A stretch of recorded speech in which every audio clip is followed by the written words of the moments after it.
Ladies and gentlemen, it is another Tuesday. That means another pod. It's a tricky one. You guys will see our raw emotions in about 30 seconds here. I'm getting this one going and why there's an AirPod in my ear and one in Jack's as well. No excuses. I think it was a good pod. It was a great pod. Good content. We got two great guests joining us, Alec, Warda, and Trey Flood. Talked about a lot of different topics. There's just the All-Star Game was just one thing this week. There was so much that happened. We had the slippery stairs. We had Robles pitching.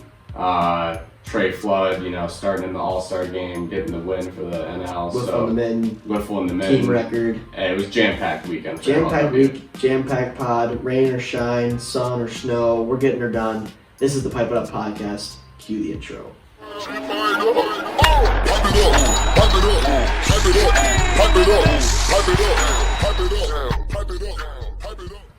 All right, folks. We're jumping right in, Jack. Yeah, we are. It's been a fun hour, ladies and gentlemen. I gotta look over here today too. God, a lot happening. Yeah. No headphones again. We just had 45 minutes of audio difficulties. We got two podcast co-hosts here, and neither of us are really that technically savvy. I bought all this equipment last year and never had an issue. Plugged everything in, just worked like a charm after 10 minutes of fiddling with some settings and levels and whatnot.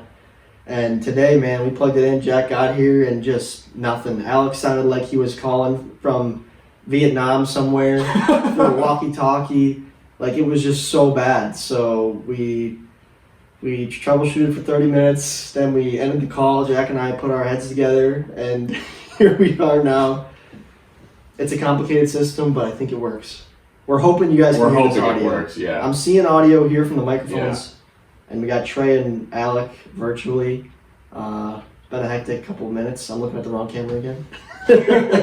What a great intro to this podcast. But without further ado, let me wipe my sweat again from my face. Alec and Trey, thank you for joining us on this evening's podcast. Really appreciate it, especially after our 35-minute technical delay. You guys are the best. Yeah, thank you. Thank you for having us. Yeah, I don't know what's going on over there, but Trey, you sound good. I sound good. We're hanging out. Yes, sir. Pleasure to be here, Tom.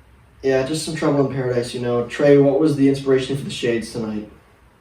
To be honest, this is my second week driving a car. I just wanted to look cool. Is that why you're doing this from the car? Oh yeah, 100%. I'm kidding. There's people in the house talking, but okay. Why not? Well, yeah, we appreciate you guys coming on. We have both a TV star and a YouTube star with us this evening. Yeah. There's so much happened in the last week. A lot. I mean, this probably feels like a really bang-up operation compared to what you've been used to, Alec, with the Ocho, you ESPN star over there. What was it like? Tell the fans what it was like being on TV, the behind the scenes. Did you feel any pressure at all? Just give us some insight on that whole experience. Give us the rundown. Break it down. Yeah. So to be honest, so it's live, right? So there's really not much time. It's different than MLW videos because it's okay, no, we'll do another take. We'll do another take or something like that if we're doing an intro or something like that. And the script. And the scripted games, of course. Oh, of course, yeah. Well, I mean, we're on 2025 now, so. But yeah, so all of the interviews is just off the top of your head. It's really tight time schedule because there's, commercial breaks and we're trying to get the kids in, the females in, and the males in. So there's, everything's got to be on a certain timeline. And then whichever group goes, then after that, then they get interviewed and it's immediately you take off your helmet, you give it to the next person, and then they put on the helmet and the knee pads and stuff, and then they go up.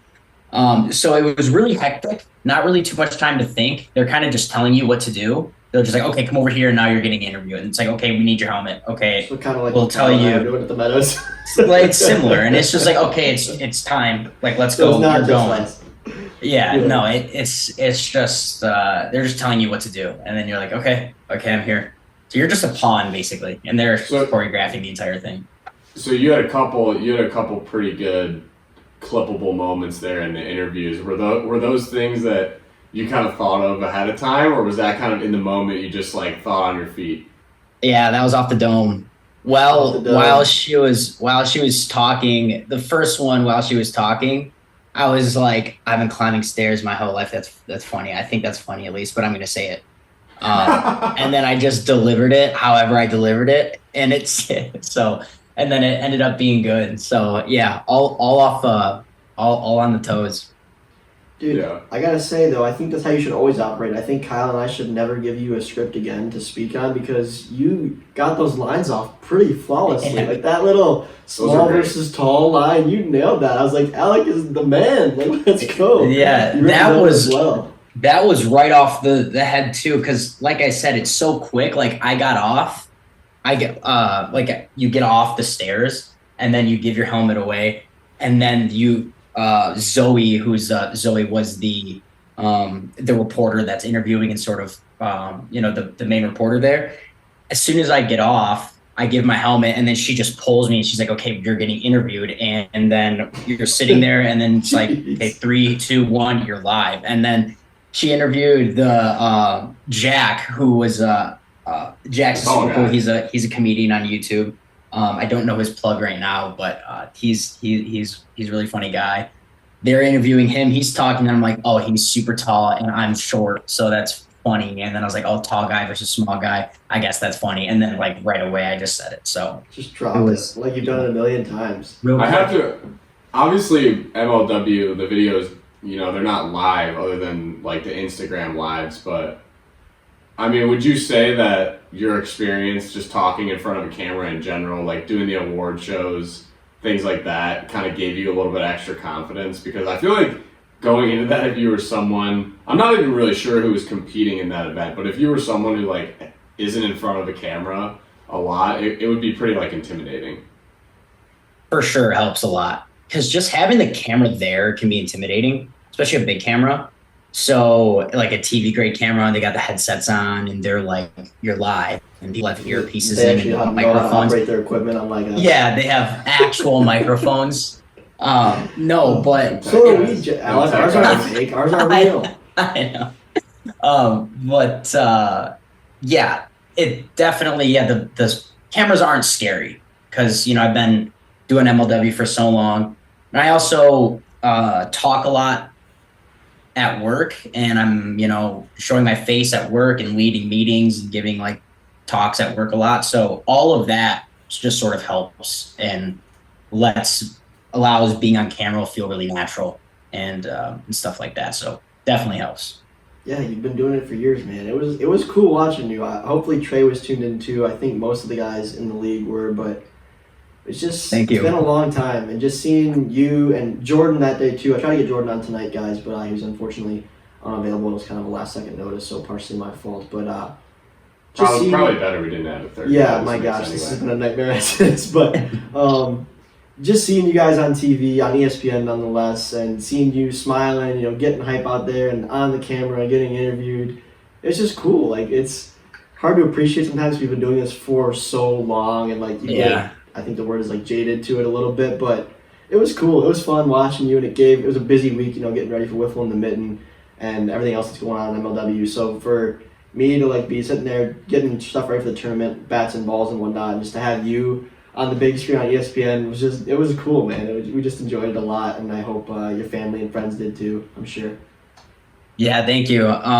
Yeah, they definitely did. Today at work was crazy. I come in and they So have, famous. I don't know if you guys saw my story, but they had small guy on my monitors at work. They had small guy, and I, quote unquote, I've been climbing stairs my entire life, like on my monitors. So I walk into work and they're like, oh, he's coming. And then I come in and they're all dying laughing. And they're like, oh, I've been climbing stairs my entire life. I'm a small guy. It was super funny. So definitely super cool. And it was really relaxed too, because it's not a performance thing. Like, you're not trying to do really well. It's just supposed to be funny. So I think that allowed me to feel natural on camera too, just because you're just having fun out there and slipping around and sliding around. Yeah, I was excited when I heard you were going to be the contestant. You're a slippery guy, so I knew you were going to fit well in that environment. But did you kind of have a strategy going in? Because I saw you in a couple of those heats It almost seemed like you were using the wall a little bit, like to your advantage. Was that part of the strategy there? I heard you getting whistled a lot. I think he was trying to cheat too much. Yeah, so actually the wall does provide an advantage. I think it's the stairs are stronger near the wall. So I feel like there's like the stairs are kind of like this a little bit, like there's like a U in them. And then as it gets towards the wall, it's like stronger. And I think it's more flat there or something like that. So the wall, provides better stability. But this year they had a rule where you had to be like 2 inches away from the wall. There was like a red line, a thick red line. And whenever your foot would hit that red line, they'd go, so I was white, and they'd go, white, get down, you touch the red line, yellow, we can down. Hear the whistles. Yeah. I can hear whistle blow, white, and be like, oh, Warda cheated again. Yeah, and then I slide down. So the wall does help. I don't know what it is. I think it's more even, something like that. But yeah, the wall I think gave you a better like path or something like that. But they were calling you. They were calling us. So, but I was clean. I was clean on my way up. I was good. The one I won. So. Yeah, you got yourself a W. That was awesome to see. It was fun. Needed one. Yeah, you had to take one. Yeah. That was awesome. We were cheering for you. I was watching with Kyle and Kretsch, but it was just cool. And seeing Jordan pitching too. I know he's not here, so I can talk about it as much, but watching him sling it on national TV wearing the Mallards hat. I was happy he wore the Mallards hat. Yeah. He's played for a lot of teams over the years. He was rapping. But seeing him in the duck hat was cool. And just, the Ocho's only so long. So it was cool that we had 2 people involved in it. So we were pretty happy with how it turned out and excited for you guys, of course, to be involved with it. Real quick, I got to ask too, like, what actually is it? Like, what are you slipping on? Is it like Vaseline? Like, what do they do to the stairs and to your clothes? Because you guys are all buttered up before the event even starts. Yeah, they wouldn't tell us what it's made out of, or at least substance. I asked what the base, like what's the base chemical? Like, is it, because it looked plasticky. I was like, is it like a polymer, or is it petroleum, or what's the base? And they're like, well, we're not telling you. But it was fair question. It was Maybe this they want people practicing. viscous, slippery, water-soluble liquid that they were pouring it through sieves. Did you taste it? It gets in your mouth. It was sweet. It was sweet. It was sweet. It was like That's kinda gross. It made it disgusting. And it was hot out and it's sweet and like it was really gross. But yeah, there's like a layer of goo on me, like a thick layer of goo, it felt like. And then you get out there and they're just pouring buckets on you and like getting it on your back and like down your shirt and stuff. But it like I said, it is water soluble. So it gets off really easy when you like shower or something. Did you go roll into your hotel just covered in the goo, or did you like shower on site? No, they had a hose there, so I just like I had one of the other dudes who just hosed me down, and we were just hosing each other down. Seriously, the contestants get treated like dogs. Yeah. You guys coming down those steps after the runs. This is a borderline human rights violation here. It's pretty gruesome. Watching Alec. We're not going to tell you what's on you, and then we're going to hose you down like an animal after. And we're going to ragdoll you down these steps in between rounds and just film the whole thing on live TV as Alec's body gets thrown in every direction. Excellent entertainment. Excellent. Yeah, I had like whiplash. Like I was landing in my butt and I was like smashing into the wall, and then like a 6'5", 200-pounder is flying down at me, and I'm like, oh, I'm trying to get out of the way, but I can't because it's slippery, so I can't move. I'm trying to move, but my feet slide, and I'm just like, I guess I'm eating this check here that I'm about to get. But no, it was funny. Yeah, like people were bracing before they run into you, so definitely experience to remember. Do you know? Is there ever repeat contestants on this game show? I don't know. I think they should do a circuit. I think they should have this was like a social media influencer circuit. So everyone that was there has some sort of online presence, except these 2 kids that filled in at the last second because these other 2 people dropped. So it was like the influencer circuit or whatever. And then I know that they did a college tour, and then they should do stuff like that and then have like a championship of them all. Or something. I think that would be cool. Stairs championship. Yeah, but I think you back. Yeah. You deserve it. Would you do it again? I don't know, man. It really hurt. My knees are still banged up. My knees are still banged up. You're battered? You're bruised and battered? Bruised and battered, yeah. I went down swinging. I don't know if it's an Ocho sport or not, but I think you should get into the professional tag scene. You ever seen that on TV, Jack? Mm-mm. Where it's like one-on-one. It's almost like a little obstacle course, and it's just two guys playing tag. I think Alec would be great at that. So That's kind of what I meant. He's like a slippery guy. They just start a he's timer, and you know, when the timer stops, when you touch the other guy, so you should be evasive for it's usually like 30 seconds. They can you'd be pretty good at that, Alec. You would be pretty good. Yeah, it's actually funny you mentioned that because I've had multiple people send me those videos and they go, dude, you got to do this. Like, this is your thing. Shifty. Just Shifty shifty DX, baby. Just going through the bars, sliding between them or something like that. Yeah. Speaking of shifty DX, how's the Twitch streams been going? The stream's been going good. Been going well. It's been a busy summer. Just between everything going on, works a lot. But we still get it in. The marble races are coming back. Everyone, don't worry. Everyone loves the marble races. Those will come back. But yeah, the stream is good. Come check it out. Twitch.tv/MLW Wiffle. Links in the Discord if you want to join the Discord also, MLW Wiffle Ball. We're always on there. I'll come on the stream a couple times, I'm sure, throughout the fall and winter, if not several times. I always have a good time hanging out with you. Yeah, it's awesome. Stream's so much fun.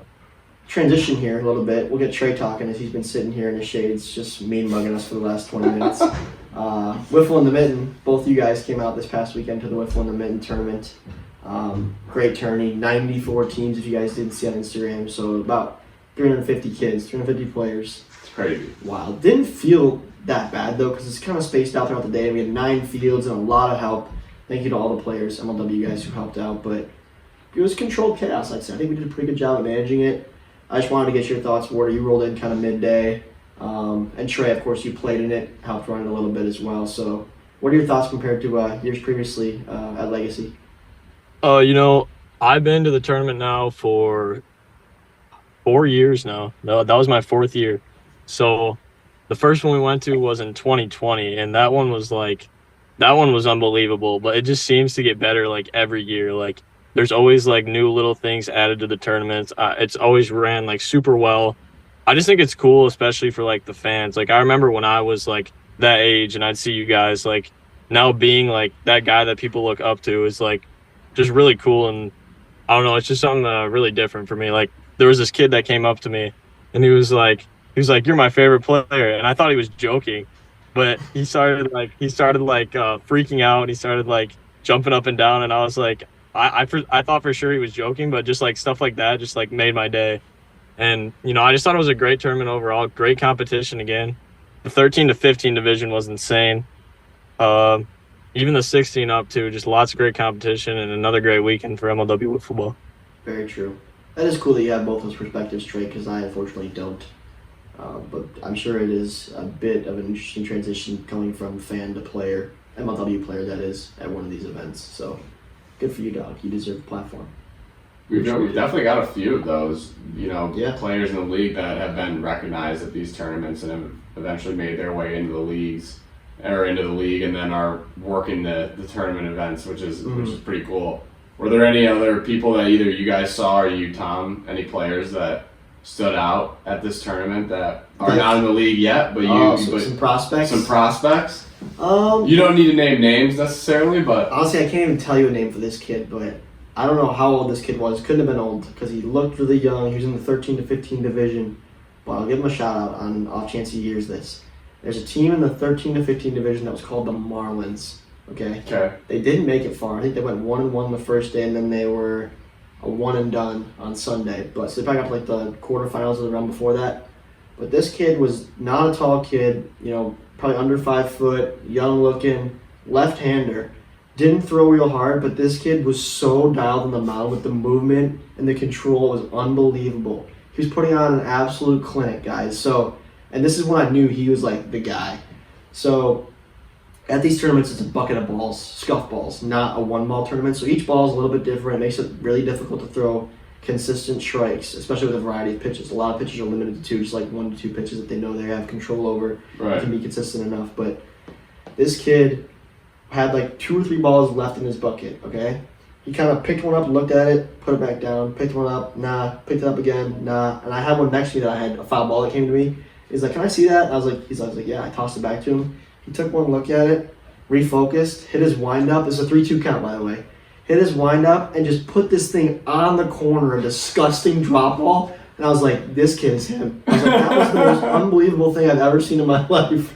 I mean, granted, at that age, I was probably at that level too, but still, just to watch him look through those balls, grab one he liked, and He knows what he needed. dot it, it was unbelievable. I was like, my God, and it was like a bases loaded, 2-out situation, so a walk would have put in a run. It was so clutch. It was so sick. So, I don't know what your name is, I'm sorry, but that was remarkable. A remarkable display of talent, I must say, from the left-hander on the Marlins. It was crazy. They had a girl on that team, too, who had to have played softball. Her swing was probably the best in the team. Mm-hmm. They had her hitting 4, I don't know why, in the lineup. They had her hitting last, but she had the best swing, making contact against a kid who was throwing 90 miles an hour from 38 feet away. I think I ask this every tournament, too, and you guys can chime in, too, but favorite jerseys, favorite team names, any that stood out to you guys? Maybe Alec or Trey have one. I can't think of anything off the top of my head. I There was older guys in the 16 plus that were like construction vests, and I'd never seen that before, and I thought That's- that to be pretty funny. That's original. It was I like it was that. unique. Yeah, I didn't get too much of a time or too much time to I wasn't there very long. I came straight from the airport and just wanted to You go were a in trooper just for popping and, in Warda. and say hi to everyone and say hi to some of the players. So I didn't see I couldn't spend a lot of time. I wasn't umping games. Usually I'm Yeah. umping games. So I didn't get to see really, or at least take notice of a lot of jerseys. I did see the construction guys though. Those were cool. Those jerseys were cool. Trey, did you see any that you liked? I can't really remember too many of the names. There's so many teams there. But Yeah. one that I don't know if I'm getting it right, so if I'm not, that's my bad. But one team that I think they were from NWA Wiffle Ball. They're a league out of Missouri. I talked to the commissioner, Pat. He's a really tall guy. I think they were called like the Hubers and the Goobers or something like that. Something like that. I thought that was a good name. And then for the first time, I saw some kids wearing baseball pants, which was interesting. I did see was that as well. Okay. There was a team that was called, their thing was Drip Greater Than Skill, was like their team name I was listed, which is pretty cheesy, but they're That's pretty funny. That's but funny. The shirts were remarkable. So it was the Drip Greater Than Skill. It was like a blue and pink color scheme, I think. Mm-hmm. And it was done like our All-Star jerseys where it was like a polyester shirt, dry fit with iron-on print. But their mom who did this one above and beyond, because she had like ironed-on like fake chains like into the jersey. So there was material going around their neck. Like it was a brace, like a chain on. And like there was like a tattoo-looking thing on the sleeve. Like it was pretty cool. Those definitely took a lot of time because I know our All-Star jerseys took me a long time, so I bet you she spent a lot of time on those shirts. That's what I like to see when there's just like some thought behind it. Yeah, Some there was some effort. You can tell. That was it unique. goes Like into an that. ironed-on chain I thought was pretty one of one. I've never seen that before. I like that. That's really cool. Yeah, But- that's the mom like running with the design. She's a creative and she's no, it's awesome. Kids. Yeah, I excited know. about something. I know it's awesome to see. I agree. Not 94 teams though. That's unreal. Almost a hundo. I feel like it's a balancing act because I wasn't able to be there this year, but I know that every year you guys are getting better at running these tournaments just like through the experience, but they're also getting bigger and bigger, and with like the sheer size just kind of just magnifies like the chaos. Like how was it this year in terms of like organization and just like how did the whole thing go? I didn't really run into, honestly, too many major snags. Now, we've encountered a lot of major snags over the years, so I think now those major snags don't seem like major snags anymore, if that makes sense. Mm-hmm. But there's always an issue with balls, so like we usually put out only 8 balls per field. People are like, why don't you put more? Well, the problem is kids will take the balls for us to sign them with. You know what I mean? And the fact that they're already kind of scarce when they're playing, they realize they're kind of scarce, I feel like it makes them less likely to take balls than for themselves to get signed. Right. If I were to put 30 on every field, that's like, oh, there's balls everywhere, I'll just take one. You know what I mean?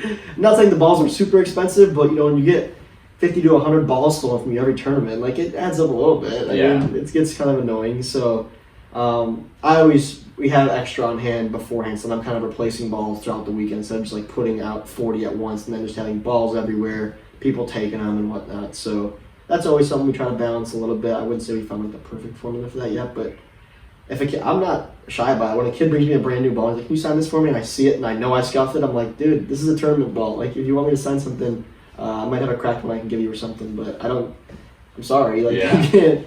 These got to be used for the tournament, so that does happen a lot. But time-wise, we didn't have any like crazy extra inning games that threw anything super duper off. There was one 7 or 8 inning game that got things like 30 minutes behind on one field. We had 9 fields going though. Yeah. So which seems like a lot, and it is a lot. But everyone in MLW, like I said, stepped up to the plate and like we're volunteered to umpire 2 to 3 games each. So that's about 2 hours of your time, 2.5 hours of your time, which isn't too bad if you spread it out over 25 people. If it was just like 7 or 8 of us doing the one field all day long, that would suck. But Yeah. with me and Mr. Schultz and Greg Kratch and Dan Schultz kind of going above and beyond on certain fields, we can usually spread out the other fields to just a couple, like to a bunch of guys for small durations of time, which is nice. Right on. So I wouldn't say, I don't remember what your question was. Any major just about the issues? chaos and Yeah, just managing the chaos, controlling it. It didn't feel too Harnessing bad. it. Yeah, I mean we had enough space in there for the people, and we don't have like teams are sort of staggered throughout the day, so when they play their 2 games within about a 3-hour time slot. Usually people will then hang out for a half hour or so and then leave. So there wasn't like we had 400 people in there at once for most of the day. It was people were kind of filtering in and out throughout the duration of the day. So How'd my boy RJ pretty do? well. He won it. He What do made you it think? to the finals, right? Yeah, he won it. I knew that. I had to ask that question though. Highlight of the weekend: Trey and Alec. You can correct me if I'm wrong, but one of my highlights, I had a couple, was in the 13 to 15 division. The championship game was between RJ's team, which is Ohio Elite Wiffle Ball, I think, and then the other team, I don't know what they're even called, but it was players from the Northville Wiffle Ball They're League, called Michigan. I think they're called the Cardinals. The Cardinals, that's right. Jackson Pearson's little brother was in that squad, and then one of the Porter brothers, and they're big fans of MLW. Anyway, so Evan Porter is their starting pitcher, their ace, whereas RJ is Ohio Elite's ace. And not exaggerating, Evan is 4'8". So in the 13 to 15 division, the championship game, the starting pitching matchup was 6'5" RJ and 4'8" Evan, and it was a picture of them shaking hands before the game. I'll pop it up right now. It is priceless. It's like the Derrick Henry, Mark Ingram Yes, meme. yes. It was priceless, and that's just what's cool about wiffle ball, though. It levels the playing field. Oh, It yeah. really does. And I made that joke to a kid in Philly because there was a kid, a family I met in Philadelphia after the game, after I hit a couple home runs.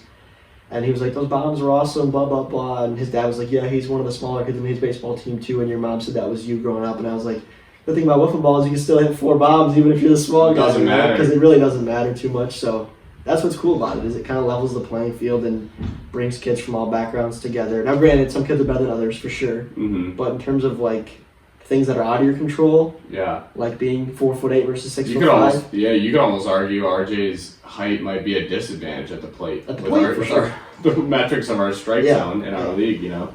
So that was one of my highlights amongst many of them. But I had a good time. I wasn't too stressed, to be honest. What stunk was just how busy we were. It stunk having to like come home after the 11-hour day at the fields and then like get back to work for 3-4 hours Yeah. at night. But the actual tournament itself was fun. Just seeing everybody, watching the guys have fun, interacting with fans, all that kind of stuff. Interacting with parents. It was great. It was great. Right on.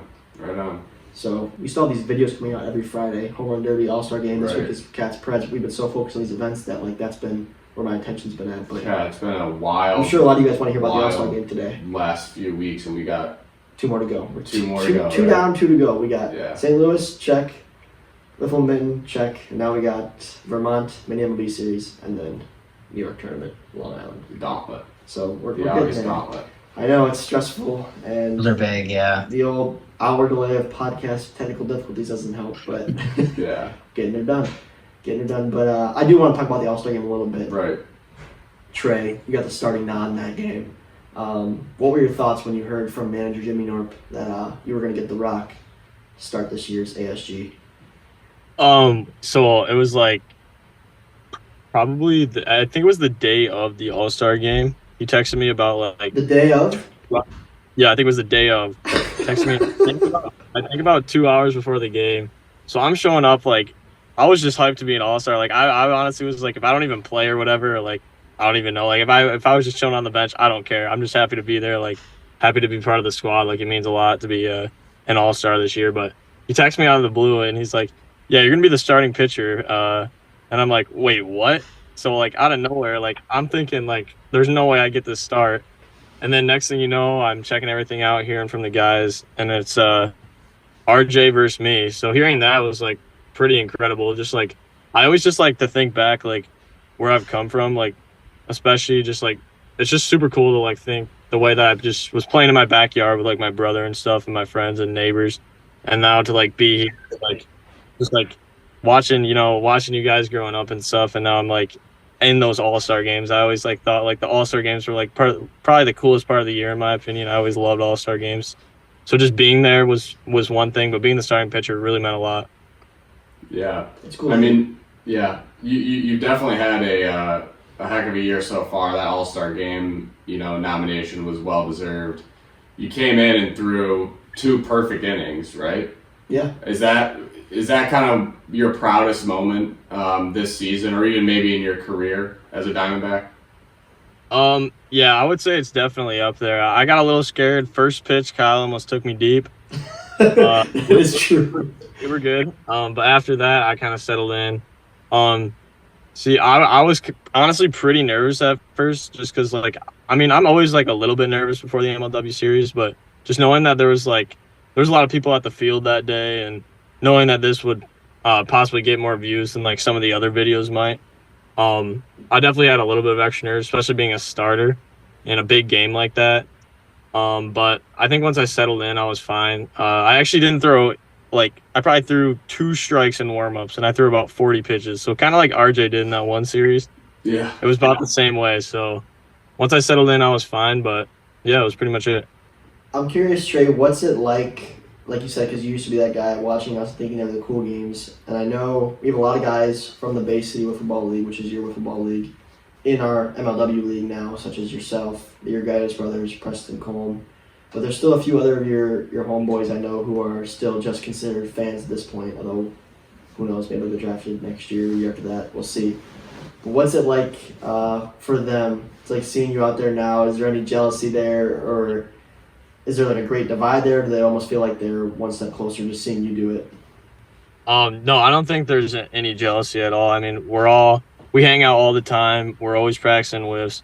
We just really want the best for each other and everything. Like if one guy does something good, we always like congratulate him. Like we're always just helping each other out. I mean, we've been playing wiffle ball now for about 4 years together. So, I really think it's just more about at the end of the day, just like being a good friend and whatnot. There's really no jealousy there at all. And I know like Preston, Carson, Landon's always like grinding wiffle ball. He bought a pitching machine and stuff.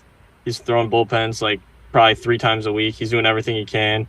Carson, of course, always there with Landon, and then I know Preston does a ton of work at home too. So it's just super sick to be the All-Star this year, but anything can change, and I'm sure Preston will be up there one day for sure. Landon, and maybe in a couple years Carson too. Like all those guys have a ton of potential, so it's super great to see. And I know like some of the guys in my Bay City League are really just pushing to get an MLW. So like just seeing that, it kind of like inspires me to just keep going out there and just keep working. Yeah, big fan of the Bay City guys. A lot of young talent coming into the league. It's cool to see. And, just this year, Trey, you've obviously had a much bigger role, right, with the Diamondbacks. Was that something that you were expecting coming into the year, or in similar fashion as the All-Star Game, was that something that Jimmy kind of put on you at the last minute? No, it was actually completely different. He told me before, actually at the end of last year, at the end of the SoFi trip, he told me that he wanted me to have a bigger role. And I kind of just took that into thought, took a couple months off from whiffs.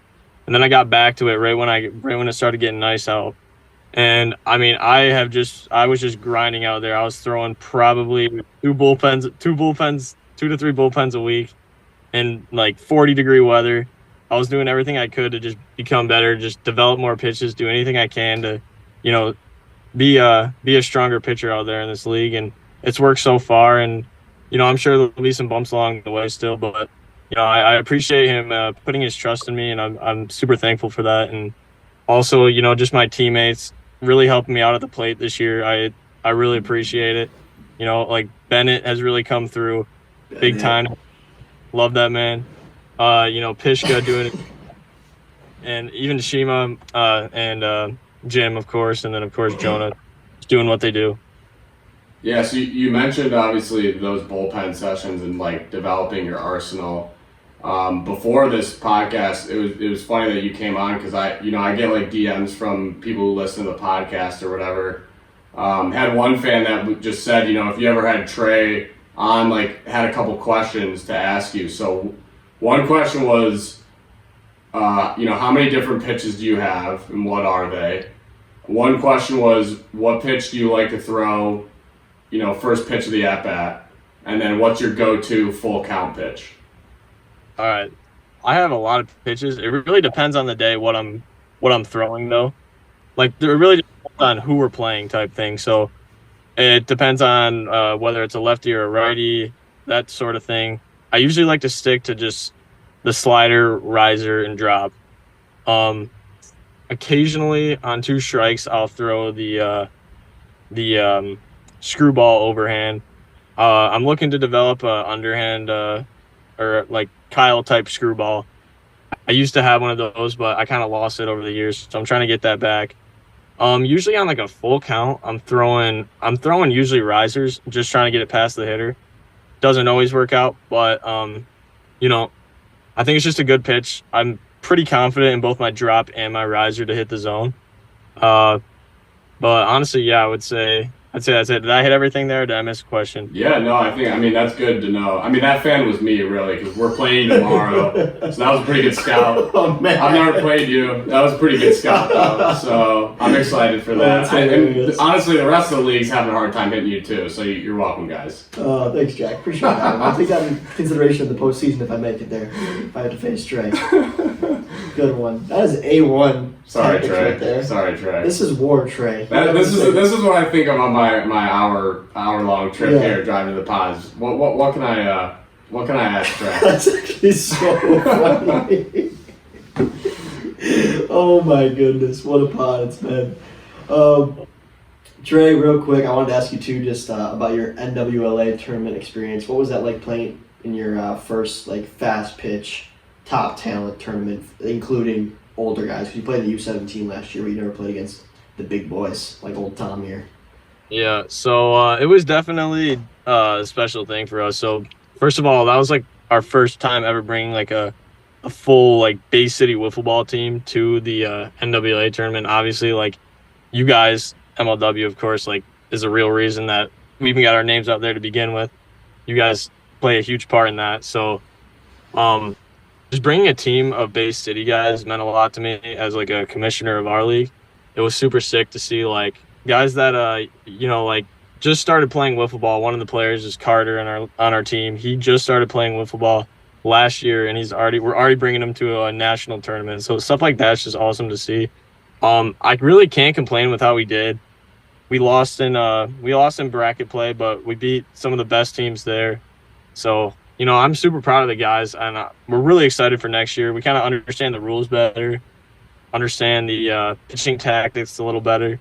So we're better prepared for Sunday, hopefully, if we get there. And then, I'm just super excited to go back, and I know the rest of the guys are too. Sweet. That's cool. Yeah, congratulations on the wins. Like I mentioned when we got home from that tournament a few weeks ago that you guys made some noise early on. I'm having some issues with the throat here. But yeah, you guys made some noise. So congratulations on that. And I think you guys have some talent. You guys got some guys that can throw very hard, including yourself. Carson can sling it. Landon can sling it. Carter, I don't know much about him, but he's a good presence at least. I know he's a fun guy to be around. So Bay City Wiffle Ball League is one to watch, I think, for all these old timers that have been around for so long playing the game. Even including us. Our league's been in this tournament now for going on like 5 years. So the newcomers are making some noise for sure. They are. Let's get into the comment of the week this week, and it's pertaining to the All-Star Game video, and it says, I enjoyed this video very much. Even though the ASG itself was not competitive, it was awesome to see so many great players on the field at the same time.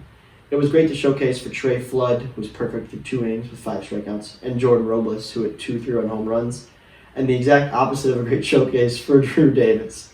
Thank you, MLW, for the continued great content. Strays. I mean, you kind of had that one coming. No, it started with the coin toss, let's be honest here. I mean, I think everyone who's hearing this knows exactly what happened, but to reiterate again, yes, Yeah. Drew, which for the record, he did tell us he had to leave. We knew he had to leave, but he's like, I can come and show face and be there for the beginning because I'm supposed to be the manager because the Cobras won the World Series last year. We're like, yeah, sounds great. Okay. But of course, he had to put his real Drew twist on that, being, win the toss, call away. So kind of inadvertently put his teammates at a disadvantage on paper.